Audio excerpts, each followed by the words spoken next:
তো বন্ধুরা দেখো, মেয়ে স্কুলে যাবে, তা ওর বাবা এদিকে জুতোটা পরিয়ে দিচ্ছে। একটু চুলটা শুকনো হলে তো চুলটা বেঁধে দেবো। তো আজকের আছে পিটি, তো সেই জন্য আজকের পিটি কেস পরে যেতে হবে।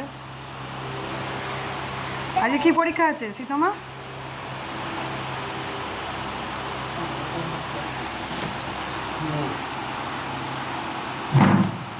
টাইট হয়েছে জুতো? হালকা আছে? ভেতরে কাগজটা বের করে দিয়েছো? আজকে কি এক্সাম আছে বলো? কেমন হবে? আগের পরীক্ষাগুলো ভালো হয়েছে?